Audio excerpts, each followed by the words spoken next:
Hello दोस्तों, welcome to SRF Satyam arc foundation में मैं सत्यम सिंह आप सभी का हार्दिक स्वागत करता हूं। दोस्तों, हम लोग कंप्लीट करने जा रहे हैं क्लास 9th का चैप्टर 1 नंबर सिस्टम एनसीईआरटी किताब का चैप्टर 1 नंबर सिस्टम। आज हम लोग कंप्लीट करेंगे एक्सरसाइज 1.2। इसके पहले की वीडियो में हम लोगों ने एक्सरसाइज 1.1 तक स्टडी किया था। ठीक है, तो एक्सरसाइज 1.1 में हमने ये जाना कि whole number, integers, natural number और रेशनल नंबर क्या होते हैं। ठीक है दोस्तों, आज हम लोगों का टॉपिक है इरेशनल नंबर। रेशनल नंबर के बारे में हम लोगों ने जाना। रेशनल नंबर का मतलब ऐसे नंबर जिसको हम पी बाई क्यू के फॉर्म में लिख सकते हैं, where q is not equal to 0। ठीक है, तो इरेशनल नंबर क्या होते हैं? रेशनल नंबर तो समझ में आ गया बात कि जिसको हम पी बाई क्यू के फॉर्म में लिख सकते हैं। तो इरेशनल नंबर कौन होते हैं? इरेशनल नंबर वो होते हैं जिन्हें हम पी बाई क्यू के रूप में नहीं लिख सकते। ठीक है, तो डेफिनेशन हमने लिखा हुआ है, आप इसे नोट कर सकते हैं। इरेशनल नंबर का हिंदी मतलब है अपरिमेय संख्या। ठीक है, अपरिमेय संख्या। इरेशनल नंबर के बारे में अगर हम बात करें तो a number is called irrational number if it cannot be written in the form of p by q। एक नंबर इरेशनल नंबर होता है अगर उसे हम p by q के रूप में नहीं लिख सकते, and where p and q are integers and q is not equal to 0। ठीक है, सारी डेफिनेशन वही है, रेशनल नंबर की ही डेफिनेशन है। लेकिन इरेशनल नंबर में हम लोग इस डेफिनेशन में खाली इतना बताएंगे। रेशनल नंबर की डेफिनेशन क्या थी? A number which can be written in the form of p by q is called rational number. तो इरेशनल नंबर की डेफिनेशन क्या हो जाएगी? A number which can not be written in the form of p by q and where q is not equal to 0 and p and q are integers. Integers means वो positive negative कुछ भी हो सकते हैं। ठीक है, अब सवाल ये आता है कि कितने इरेशनल नंबर होते हैं? रेशनल नंबर तो अनलिमिटेड है, जैसा कि हमने देखा r प्लस एस का रूल लगा करके या फिर ऊपर नीचे एक जैसे नंबर से मल्टीप्लाई करके हम इरेशनल नंबर, रेशनल नंबर हम इनफाइनेटली निकाल सकते हैं। लेकिन इरेशनल नंबर कितने होते हैं? तो इसका जवाब है कि इरेशनल नंबर भी इनफाइनाइट होते हैं, यानी अनंत होते हैं। आइए कुछ एग्जाम्पल लेते हैं इरेशनल नंबर्स का। ठीक है, तो there are infinitely many irrational numbers, यानी अनंत रूप से, यानी हमारे पास अगर अनंत रेशनल नंबर हैं तो हमारे पास अनंत ही इरेशनल नंबर भी हैं। तो इरेशनल नंबर का एग्जाम्पल है √2, √3। अच्छा, √4 यहाँ पे इरेशनल नंबर क्यों नहीं है? क्योंकि √4 अगर हम निकालते हैं, √4 अगर हम सॉल्व करेंगे तो यहाँ पे हमें मिलेगा 2, और 2 के नीचे हम 1 राइट करके इसे p बाई क्यू के फॉर्म में लिख सकते हैं। इसीलिए √2 यहाँ पे रेशनल नंबर है, √4 यहाँ पे रेशनल नंबर है। इसको हम इरेशनल नंबर में इसीलिए नहीं लिखेंगे। तो कौन कौन सी चीजें यहाँ पे इरेशनल नंबर में आ गई? √2, √3, √5, √6, √7, √10, √11, √12, √13, √15, √17। इसी तरीके से आप बढ़ते चले जाइए, √19, √21, √23। ठीक है, ऐसे करते हुए आप आगे बढ़ते चले जाएंगे। जिसका रूट एक होल नंबर ना हो तो, या इंटीजर्स ना हो, तो वो इरेशनल नंबर कहलाता है। ठीक है, तो यहाँ पे दो लोग हैं मैथमेटिशियन, जिनका नाम है लैम्बर्ट एंड लीजेंड्री। लैम्बर्ट और लीजेंड्री। तो हमारा फेमस जो पाई है, जो हम एंगल्स वगैरह में यूज करते हैं, सर्कल में यूज करते हैं, तो पाई को इन्होंने इरेशनल प्रूफ किया था। पाई की वैल्यू क्या होती है? पाई की वैल्यू होती है बाबू 22/7, यानी 22/7। इसको शॉर्ट में हम 3.14 इतना लेते हैं, ठीक है। जबकि ये अनलिमिटेड इस तरीके से डिवीजन होता है, अभी तक ये कंफर्म नहीं हुआ है कि 22/7 या फिर जो पाई की वैल्यू है वो कितनी है। तो कुछ लोगों ने 10 डिजिट तक डिवाइड किया है डेसिमल के बाद, कुछ ने 14 तक किया है, लेकिन इस तरीके से डिवीजन अभी तक कंप्लीट ये नहीं हुआ है। तो पाई की वैल्यू यानी पाई अगर आपसे पूछे तो ये एक इरेशनल नंबर है। ठीक उसी तरीके से सबसे अच्छा जो सबसे ज्यादा पूछा जाता है आपसे कि इरेशनल नंबर कौन है, वो है √2। ठीक है, √2 एक बहुत ही अच्छा इरेशनल नंबर है।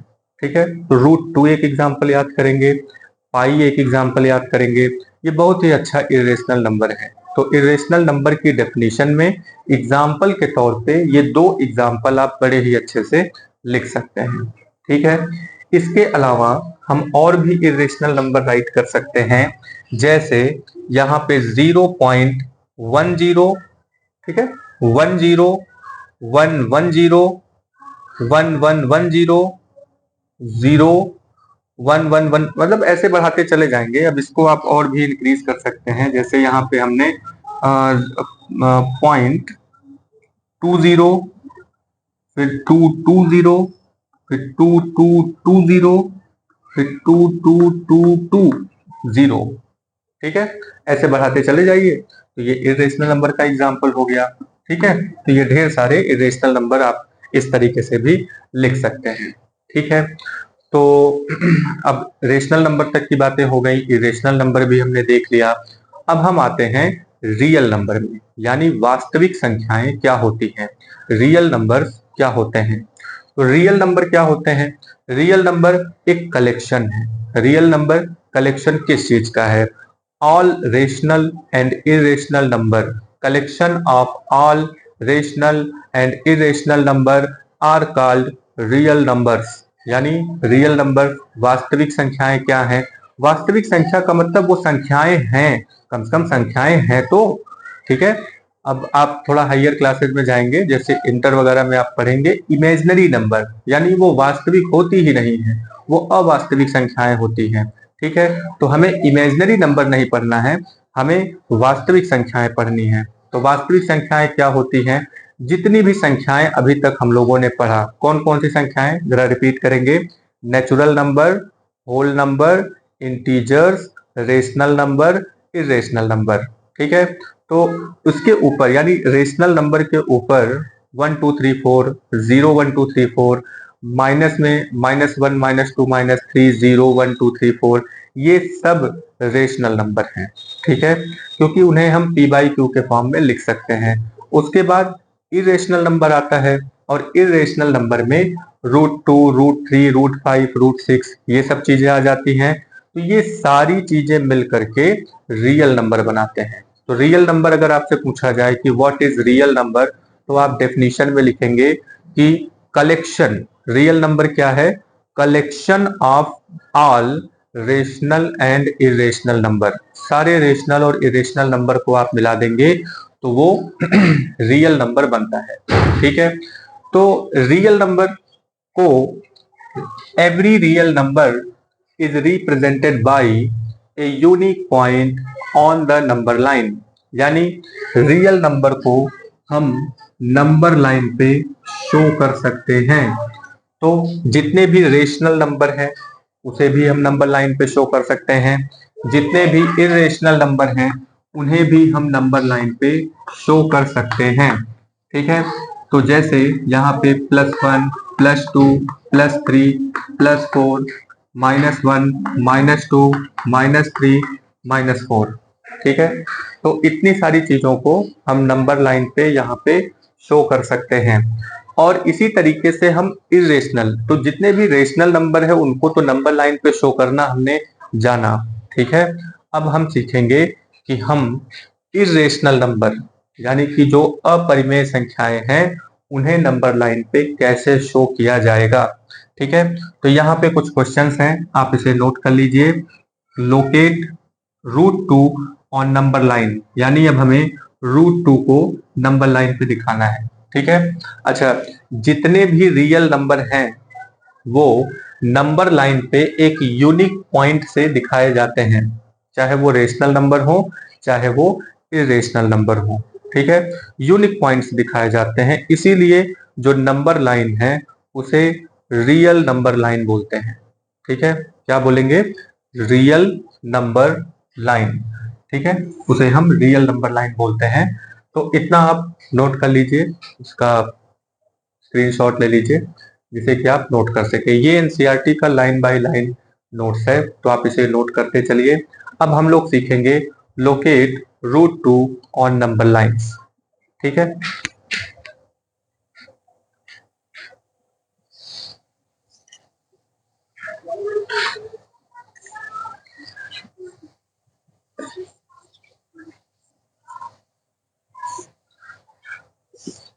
चलिए आगे देखते हैं। अब यहाँ पे देखिए हमें रूट टू को नंबर लाइन पे दिखाना है। तो देखो बाबू, रूट टू को नंबर लाइन पे दिखाने से पहले हमें पाइथागोरस थ्योरम के बारे में जानना होगा। ठीक है, तो क्या आप पाइथागोरस थ्योरम जानते हैं? ठीक है, नहीं जानते कोई दिक्कत नहीं है। आइए पहले पाइथागोरस थ्योरम के बारे में थोड़ी सी जानकारी ले लेते हैं। ठीक है, तो सबसे पहले यहाँ पे हम बनाएंगे एक 90 डिग्री का एंगल। ठीक है, 90 डिग्री के ठीक सामने जो लाइन होती है, ये इसकी पहचान है, ध्यान रखिएगा। 90 डिग्री जहां बना है इसके ठीक सामने जो लाइन होती है ये हाइपोटेन्यूज होती है, इसको हिंदी में कर्ण कहते हैं। ठीक है, इसी तरीके से जो यहाँ पे एक सीधी रेखा गई हुई है इसको इंग्लिश में परपेंडिकुलर कहते हैं, परपेंडिकुलर, और हिंदी में इसे लंब कहा जाता है। ठीक है, हिंदी में इसे लंब कहते हैं। और ये जो लाइन है ये बेस वाली लाइन है, इसको बेस बोलते हैं इंग्लिश में, और हिंदी में इसे आधार बोलते हैं। तो इसका नाम हम रख लेते हैं ए बी सी, यानी कि यहाँ पे 3 लाइनें हैं। तो पाइथागोरस थ्योरम हमें राइट एंगल ट्राइंगल में जो लाइनें होती हैं, जो 3 लाइनें हमें मिली हैं ए बी बी सी और सी ए, इसमें तीनों लाइनों के बीच में रिलेशन बताती है। ठीक है, आइए इसके रिलेशन को जानने की कोशिश करें। देखिए, जो लंबी लाइन होती है, सबसे लंबी लाइन इसमें कौन है? ए सी। ठीक है, हम इसको कुछ इस तरीके से लिखेंगे। देखिए, लंबी लाइन जो है वो छोटी छोटी लाइनों को जोड़ के बनती है। ठीक है, इतनी बातें हम ध्यान में रखेंगे। सबसे लंबी लाइन कौन सी है? ए सी। तो ए सी किससे बना है? छोटी लाइन कौन है?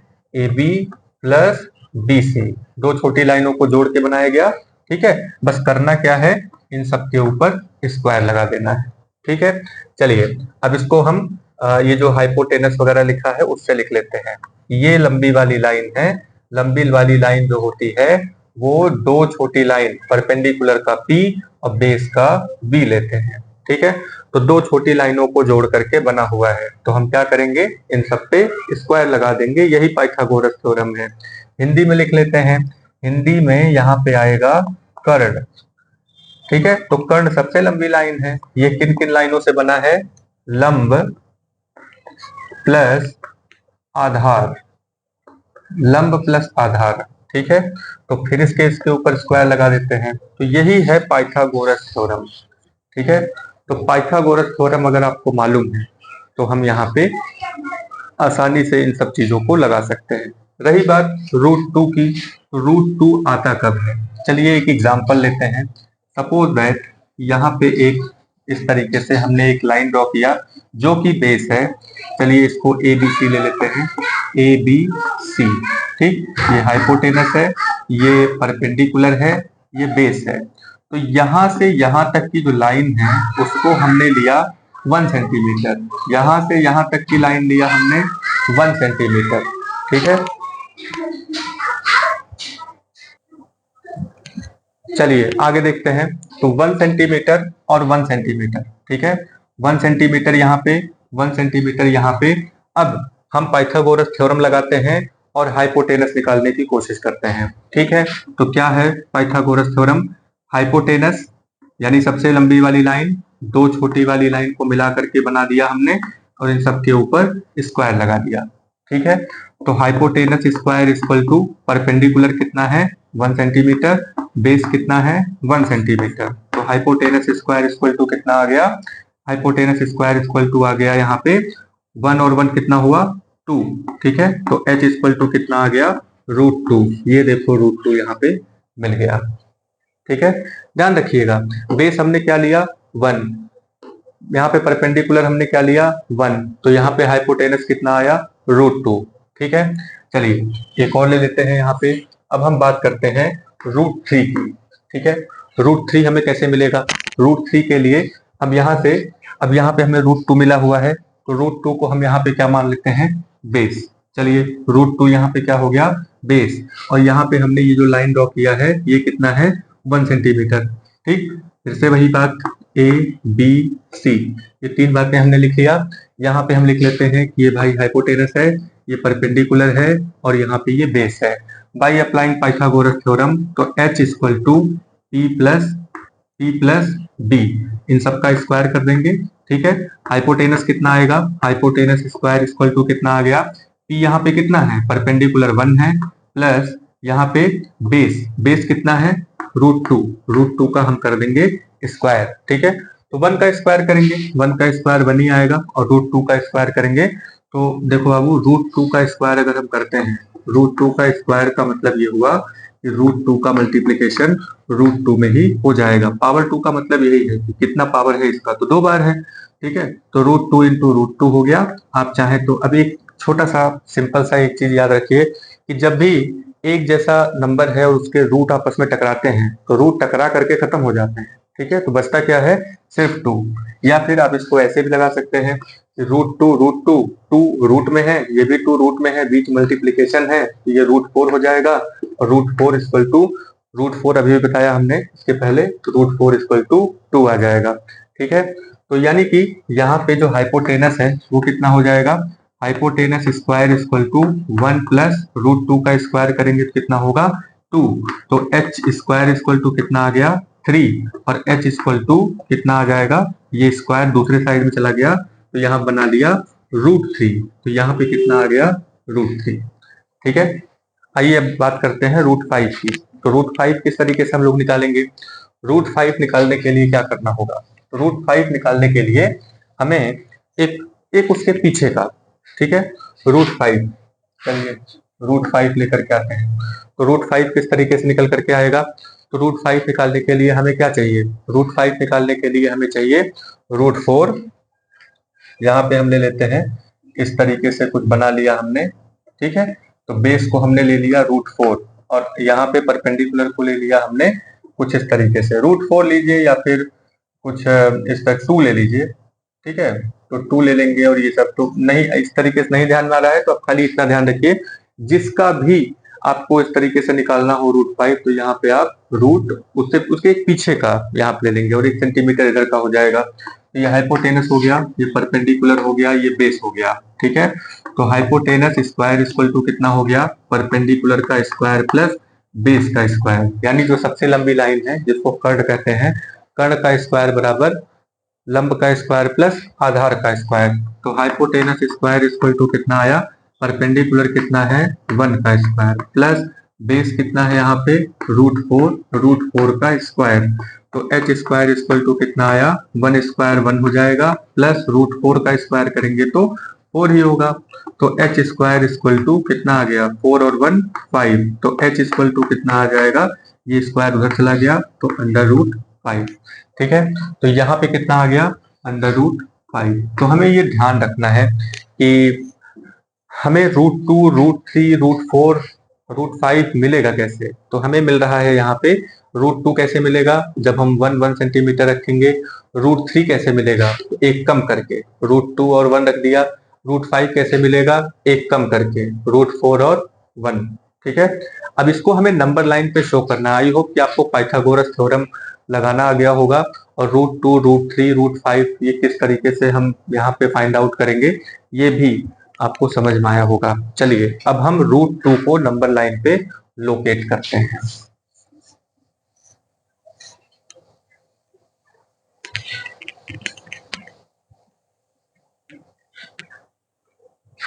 ठीक है, तो √2 को √2 को यानी करड़ी में 2 को संख्या रेखा पे हमें दिखाना है, तो सबसे पहले हम एक संख्या रेखा इस तरीके से खींचेंगे। ठीक है, संख्या रेखा खींच लिया हमने, यहाँ पे हमने रख लिया, इसको आप रख लीजिए O। ठीक है, O रख लिया। अब √2 आपको मालूम है ना कैसे आया सभी, कि 1 सेंटीमीटर 1 सेंटीमीटर फिर √2 आ जाएगा। तो हम क्या करेंगे यहाँ पे कि 1 सेंटीमीटर की एक लाइन ऐसे ड्रॉ कर लिया यहाँ तक। ये कितने सेंटीमीटर का है बाबू? 1 सेंटीमीटर का। फिर यहीं से एक परपेंडिकुलर ड्रॉ कर लेंगे, कितने सेंटीमीटर का? 1 सेंटीमीटर का। ठीक है, ये बात समझ में आई? तो अब आप ये बताइए कि अगर हम इसका हाइपोटेनस इस तरीके से ड्रॉ कर दें तो ये कितना हुआ? हाइपोटेनस अगर ड्रॉ कर दिया जाए यहाँ पे तो ये कितना हो गया? तो ये हो गया हमारा √2। ठीक है, ये √1 है, बस सॉरी, ये 1 सेंटीमीटर 1 सेंटीमीटर, तो यहाँ पे कितना आ जाएगा? √2। ठीक है, तो √2। अब यहाँ पे ये जो लाइन हमें मिली हुई है, इसी लाइन को आप यहाँ पे एक तरीके से रेडियस मान लेते हैं। क्या मानेंगे इसको? रेडियस। ठीक है, तो अब आप कंपास निकाल लीजिए। कंपास निकाल करके उसका नुकीला पॉइंट यहाँ रखेंगे और पेन को यहाँ पे रखेंगे और इस तरीके से एक आर्क लगाएंगे। ठीक है, तो जैसे ही हम ये आर्क लगाते हैं यहाँ पे, जैसे ही हम यहाँ पे आर्क लगाएंगे वैसे ही हमें यहाँ पे क्या कौन सा नंबर मिल जाएगा? यही है √2। ठीक है,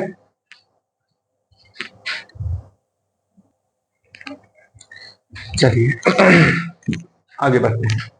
तो यहाँ पे हमें मिल गया √2। ठीक है, ज्यादा कुछ नहीं करना है, 1 सेंटीमीटर 1 सेंटीमीटर, तो ये √2 मिल गया। ये वाली लाइन हम ड्रॉ कर देंगे, इसको आप मान लीजिए ये A है और इसको मान लीजिए B है। तो OB को हमने मान लिया रेडियस। कंपास आप लोगों ने यूज करना सीखा ही है, तो कंपास को यहाँ पे रखेंगे, ये पूरा रेडियस मान लेंगे और बस ऐसे इधर की तरफ आर्क लगा देंगे।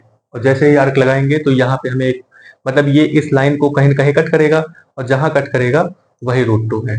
ठीक है, तो नंबर लाइन पे √2 दिखाना आई होप कि आप सीख गए होंगे। ठीक है, अब आते हैं √3 को दिखाना। √3 हमें दिखाना है, अगले नंबर पे चलते हैं। ठीक है, नेक्स्ट पॉइंट। तो अभी अभी आपने देखा कि √3 जो है हमें लोकेट करना है √3। तो √3 हम किस तरीके से लोकेट करेंगे? √3 लोकेट करने के लिए सबसे पहले हम फिर से एक लाइन ड्रॉ करेंगे। ठीक है, एक लाइन इस तरीके से ड्रॉ किया हमने, यहाँ पे हमने ले लिया O, यहाँ से हम यहाँ तक जाएंगे 1 सेंटीमीटर, तो ये हो गया 1 और यहाँ से यहाँ तक की डिस्टेंस कितनी हो गई? 1 सेंटीमीटर। फिर यहाँ पे हमने इंक्रीज किया है, इंक्रीज करेंगे कितना? 1 सेंटीमीटर, तो हमें कितना मिल गया? ये जो लाइन मिली है ये कितना है? √2। अब अगर इसी को हम बेस मान लें और यहीं पे परपेंडिकुलर, ठीक है, प्रोटेक्टर से अब यहाँ पे ड्रॉ करेंगे परपेंडिकुलर 90 डिग्री बनाते हुए एक लाइन इस तरीके से ड्रॉ कर देंगे। 90 डिग्री बनाते हुए यहाँ पे हमने एक लाइन ड्रॉ किया, तो ये भी 1 सेंटीमीटर का ही लाइन लेंगे। तो ये √2 यहाँ पे बेस हो गया, √2 सॉरी ये जो 1 है ये यहाँ पे एक परपेंडिकुलर हो गया, और ये वाली जो लाइन है ये हमारा हाइपोटेन्यूज हो गया। और हाइपोटेन्यूज अगर बेस यहाँ पे √2 है और ये यहाँ पे 1 है, तो √2 और 1 अभी दिखाया था हमने कि बेस अगर यहाँ पे जैसे √3 का एक कम यानी √2 है और 1 है, तो यहाँ पे कितना आएगा? √3। ठीक है, तो ये √3 आ गया। तो आगे बढ़ते हैं, इसके बाद यहाँ से यहाँ तक हम इसको रेडियस मान लेंगे। रेडियस मान करके जब ऐसे आप इसको घुमाएंगे तो यहाँ कहीं ना कहीं वो नंबर लाइन को काटेगा, और जहां पे ये काटेगा यही √3 है। ठीक है, ये बात समझ में आई? इसको एक और तरीके से शॉर्टकट में आप दिखा सकते हैं। ठीक है, कैसे?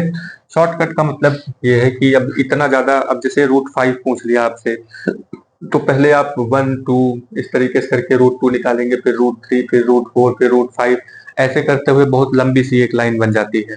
ठीक है, तो कोई दिक्कत नहीं है उसके लिए। अब जैसे √5 आपको दिखाना है, तो √5 दिखाने के लिए आप क्या करेंगे? √5 दिखाने के लिए यहाँ पे ये जो 1 सेंटीमीटर हमने खींचा O से लेकर के A तक, ये 1 सेंटीमीटर को यहाँ पे आप √4 मान लो इसको करके, और यहाँ पे आप 1 सेंटीमीटर इस तरीके से मान लीजिए, तो यहाँ पे जो लाइन हमें मिलेगी √5। बस हमें तरीका मालूम होना चाहिए। ठीक है, कोई जरूरी नहीं है कि पूरा डिजाइन ही करें, बस आप जानते रहिए कि √4 √5 इस तरीके से बन लेंगे तो यहाँ पे √5 हो जाएगा।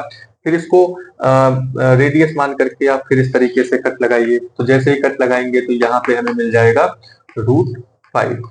ठीक है, तो आप इसको शॉर्टकट में ऐसे भी दिखा सकते हैं, नहीं तो क्या करेंगे, जैसे यहाँ पे √2 आया फिर 1 सेंटीमीटर खींचा हमने, फिर ये लाइन आपका √3 मिल गया, फिर 1 सेंटीमीटर आप खींच दीजिए, √3 यहाँ पे बेस हो जाएगा, 1 सेंटीमीटर इधर, तो यहाँ पे रूट यानी कि √4 मिल जाएगा हमें। उसके बाद फिर यहाँ पे आगे बढ़ेंगे तो √5 मिल जाएगा।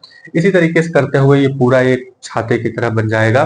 तो उतना दूर न जाते हुए हम सिर्फ इतने पे ही ध्यान रखेंगे, ठीक है। उम्मीद करते हैं कि ये जो पाइथागोरस थ्योरम और √2 √3 निकालना जो हमने बताया, और बेस और 1 सेंटीमीटर को किस तरीके से हम रख करके 1 सेंटीमीटर 1 सेंटीमीटर रख करके हम √2 निकालेंगे, √3 निकालेंगे, √4 निकालेंगे, नंबर लाइन पे आप आसानी से इसको शो कर सकते हैं, ठीक है। आइए हम आते हैं एक्सरसाइज 1.2 पर, ठीक है।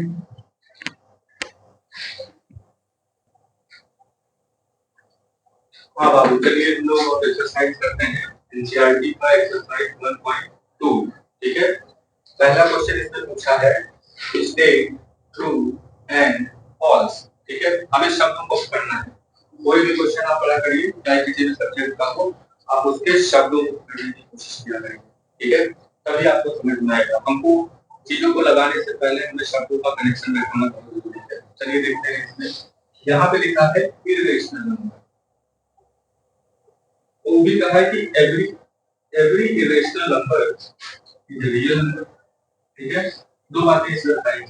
इसमें कह रहा है कि जितने भी इरेशनल नंबर हैं वो रियल नंबर होते हैं, ठीक है। तो सबसे पहले हम दो चीजों के बारे में बात करते हैं कि इरेशनल नंबर क्या है। अभी भी बताया हम लोगों ने, हमने बताया कि इरेशनल नंबर जो होता है वो p by q के फॉर्म में नहीं लिखा जा सकता। Irrational number p by q के फॉर्म में नहीं लिखा जा सकता, लेकिन नंबर लाइन पे उसे शो किया जा सकता है। अभी इसके पहले एग्जांपल हमने बताया, ठीक है। और रियल नंबर क्या है? रियल नंबर की डेफिनेशन में हमने बताया कि collection of all the rational and irrational number, यानी कि रियल नंबर में दोनों चीजें आ जाती हैं, rational number and irrational number, यानी कि इरेशनल नंबर और रियल नंबर, रेशनल नंबर, यानी कि रेशनल नंबर और इरेशनल नंबर दोनों नंबर यहाँ पे रियल नंबर का ही हिस्सा है।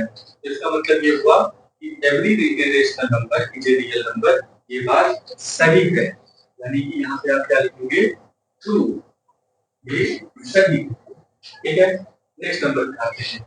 Every point on the number line is of the form under root m where m is a natural number, यानी कि जितने भी नंबर हैं वो अंडर रूट m के फॉर्म में होते हैं, और जहां पे m एक नेचुरल नंबर है, ठीक है। तो क्या सारे नंबर अंडर रूट के फॉर्म में होते हैं? चलिए 4 की अगर हम बात करें तो 4 टू अंडर रूट ठीक है, इसको हम 2 के फॉर्म में इस तरीके से दिखा सकते हैं। लेकिन क्या जितने भी नेचुरल नंबर हैं, जितने भी, जैसे 3 हो गया, ठीक है, और यहाँ पे 7 हो गया, तो क्या सारे नंबर अंडर रूट के फॉर्म में होते हैं? ठीक है, तो अंडर रूट के फॉर्म में नहीं होते हैं। Every point on the number line पे जितने भी पॉइंट हैं is of the form under root m, क्या वो अंडर रूट m के फॉर्म में होते हैं? तो जवाब है कि नहीं, सारे नंबर अंडर रूट m के फॉर्म में नहीं होते हैं, ठीक है। तो यहाँ पे आप लिखेंगे फॉल्स, ठीक है। तो दूसरा नंबर भी हो गया फॉल्स। थर्ड नंबर पे आते हैं एवरी रियल नंबर। फिर से रियल नंबर की बात है, फिर से डेफिनेशन याद करिए कि real number means collection of rational and irrational number. इसमें क्या कह रहा है कि every real number is an irrational number, यानी कि जितने भी रियल नंबर हैं वो सब इरेशनल होते हैं। लेकिन अभी अभी हमने देखा रियल नंबर में collection of rational number and irrational number, collection of rational number and irrational number, यानी कि रेशनल नंबर और इरेशनल नंबर, ये दोनों चीजें यहाँ पे आती है, ठीक है। तो रेशनल नंबर और इरेशनल नंबर ये दोनों बातें यहाँ पे आती हैं, ठीक है। तो फिर से एक बार देखते हैं कि every irrational number and real number, every irrational number is a real number, ये सही है। Every point on the number line is of the form of under root m where m is a natural number, ये false है। Every real number is an irrational number, तो जितने भी real number है वो इरेशनल नंबर है, तो ये भी फॉल्स है, क्योंकि रियल नंबर में रेशनल नंबर भी आते हैं। इसमें कहा है कि सारे नंबर इरेशनल होते हैं, ठीक है। तो ये गलत हो गया, यहाँ पे क्या हो जाएगा? ये भी फॉल्स हो जाएगा, ठीक है। नेक्स्ट क्वेश्चन है कि are the square root of all positive integers irrational, क्या सारे पॉजिटिव इंटीजर्स के, अच्छा यहाँ पे एक शब्द आया है इंटीजर्स, ठीक है, और एक आया है स्क्वायर रूट, एक वर्ड हो गया, एक वर्ड हो गया इरेशनल। अब इन तीनों के बीच में कनेक्शन क्या बैठाने की कोशिश कर रहा है ये, कि जितने भी इंटीजर्स हैं, जितने भी पॉजिटिव इंटीजर्स हैं, वो उनका जो स्क्वायर रूट है वो इरेशनल होता है, ठीक है। चलिए हम देख लेते हैं कि हमारे पास जो इंटीजर्स हैं वो भी पॉजिटिव, तो पॉजिटिव इंटीजर कौन कौन से हैं, पॉजिटिव, ये आपको दिखाना पड़ेगा क्वेश्चन नंबर 2 का, इसको लिख करके पॉजिटिव इंटीजर्स, पॉजिटिव इंटीजर्स लिखेंगे।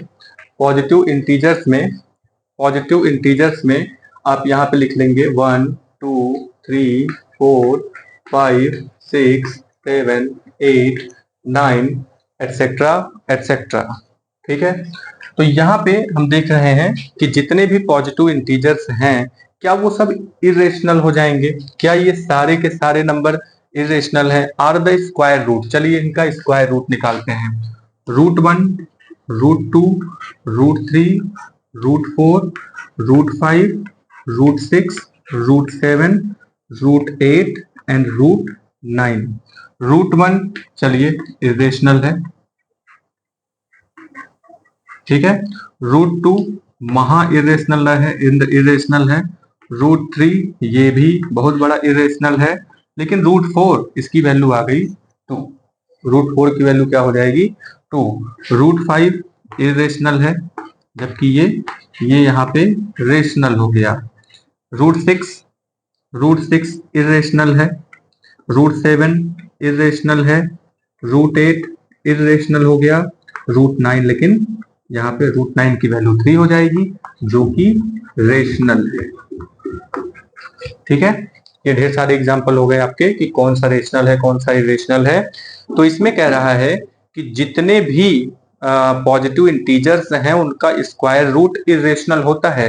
तो जवाब है नहीं, no, it's not true, it's not true, ठीक है। ये बात सही नहीं है, यानी कि जितने भी इंटीजर्स होते हैं उनका स्क्वायर रूट एक इरेशनल नंबर होता है। तो आप लिखेंगे no, it's not true, because here are some examples which shows that every positive integer square root are not irrational, ठीक है, वो रेशनल नंबर भी हो जाते हैं, जैसे कि 2 और 3 का हुआ, और आगे इसी तरीके से बढ़ाते जाएंगे तो 16 का हो जाएगा, 25 का हो जाएगा, ठीक है। तो वो सब स्क्वायर रूट निकालेंगे तो वो सब रेशनल नंबर निकल करके आते हैं, ठीक है। आते हैं क्वेश्चन नंबर 3 पे। तो क्वेश्चन नंबर 3 में देखिए, show how root 5 can be represented on number line, यानी रूट 5 को हमें नंबर लाइन पे रिप्रेजेंट करना है। तो ये सब, ये वाला नोट कर लीजिए, सेकंड वाला, ऊपर वाला तो खाली समझने के लिए था, ठीक है। तो उम्मीद करते हैं कि ये नोट हो गया होगा। आगे बढ़ते हैं, स्क्रीनशॉट ले लिया करिए, ठीक है। चलिए नेक्स्ट नंबर पे आते हैं। तो नेक्स्ट नंबर पे आपसे कहा है कि लोकेट, अभी इसके बारे में हम लोगों ने बात किया था, लेकिन फिर भी locate root 5 on number line, number line पे इसे हमें लोकेट करना है। तो नंबर लाइन पे लोकेट करना है तो कैसे लोकेट करेंगे, चलिए देखते हैं इसको। फिर से वही बात, सबसे पहले एक लाइन ड्रॉ करेंगे, ये बातें आप लिख भी सकते हैं, ठीक है। 0 मतलब यहाँ पे ओ लेंगे, एक यहाँ पे लाइन ड्रॉ करेंगे, यहाँ पे 1 राइट करेंगे, ये 1 सेंटीमीटर का, ठीक है। तो दोनों तरीके से आप लगा सकते हैं। तो एक तो लॉन्ग कट मेथड है, चलिए लॉन्ग कट मेथड से पहले लगाते हैं। इसको आप ए मान लीजिए, 1 सेंटीमीटर यहाँ ड्रॉ करेंगे, तो यहाँ पे ये अंडर रूट 2 हो गया, इसको आप बी मान लीजिए। फिर यहाँ पे 1 सेंटीमीटर ड्रॉ करेंगे, ठीक है, तो रूट 2 यहाँ पे बेस हो गया, तो यहाँ पे रूट 3 हो गया। फिर यहाँ पे 1 सेंटीमीटर ड्रॉ करेंगे, तो ये 1 सेंटीमीटर हो गया। फिर से यहाँ पे ड्रॉ करेंगे, ये रूट 4 हो गया। फिर 1 सेंटीमीटर इस तरीके से ड्रॉ होगा, 1 सेंटीमीटर, फिर एक लाइन ड्रॉ करेंगे, ये हो जाएगा रूट 5, ठीक है। तो कंपास लेंगे, कंपास से यहाँ तक आप इसको एक रेडियस के फॉर्म में लेंगे और फिर इस तरीके से घुमा करके आप यहाँ पे कट लगाएंगे, ठीक है। तो यहाँ पे आप इसको क्यू मान लीजिए, ये जो पॉइंट है ये रूट 5 को इंडिकेट करेगा, ठीक है।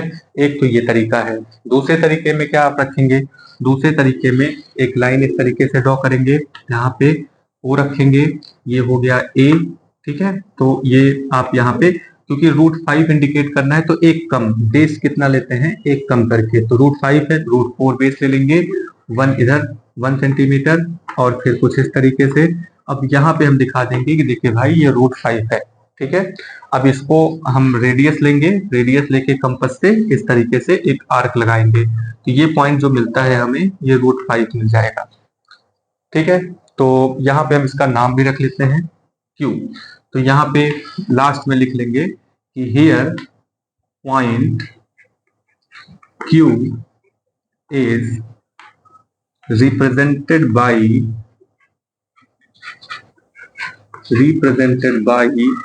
√5, ठीक है। तो ये एक्सरसाइज आपकी खत्म होती है, और अगले वीडियो में हम लोग 1.3 के बारे में बात करेंगे। 1.3 में जितने भी क्वेश्चन है उसको लगाने की कोशिश करेंगे, ठीक है। तो उम्मीद करते हैं कि इर्रेशनल की कहानी, इसके पहले की वीडियो में रेशनल की कहानी और इस वीडियो में इर्रेशनल की कहानी आपको जरूर समझ में आई होगी। कुछ एग्जाम्पल्स आपको जो यहाँ पे बताए गए वो समझ में आए होंगे, पाइथागोरस थ्योरम को लेकर के कुछ चीजें बताई गई वो समझ में आया होगा। और बाकी ये कि इरेशनल नंबर को हम नंबर लाइन पे कैसे शो करते हैं, इन सब के बारे में भी बातें बताई गई, ठीक है। तो हम लोग नेक्स्ट वीडियो में 1.3 एक्सरसाइज को सॉल्व करेंगे, उसके बारे में कुछ चीजें जानेंगे और फिर एक्सरसाइज को सॉल्व करेंगे, ठीक है। तो आप वीडियो को लाइक करिए, सब्सक्राइब करिए और अपने सारे दोस्तों के पास, चाहे वो मैथ लिए हों ना लिए हों, सबके पास भेजिए, क्योंकि इसमें साइंस वगैरह की भी चीजें बताई जाएंगी, वीडियोस डाले जाएंगे, तो सबको ये सब्सक्राइब आप करवाइए, चाहे वो मैथ ना भी लिए हो, साइंस भी ना लिए हो, अगर वो कम से कम इंग्लिश अगर लिए हैं तो इंग्लिश भी, हिंदी ही सिर्फ अगर लिए हुए हैं तो हिंदी की भी वर्ड मीनिंग हम यहाँ पे कंप्लीट करवाएंगे। पूरा एकेडमिक का जितना भी है 6 से लेकर के 12 तक की चीजों को बताने की कोशिश यहाँ पे की जाएगी। धीरे धीरे करके हम लोग सारी चीजें यहाँ पे कंप्लीट करेंगे, ठीक है। तो आप इसी तरीके से साथ देते रहिए, तब तक के लिए थैंक यू।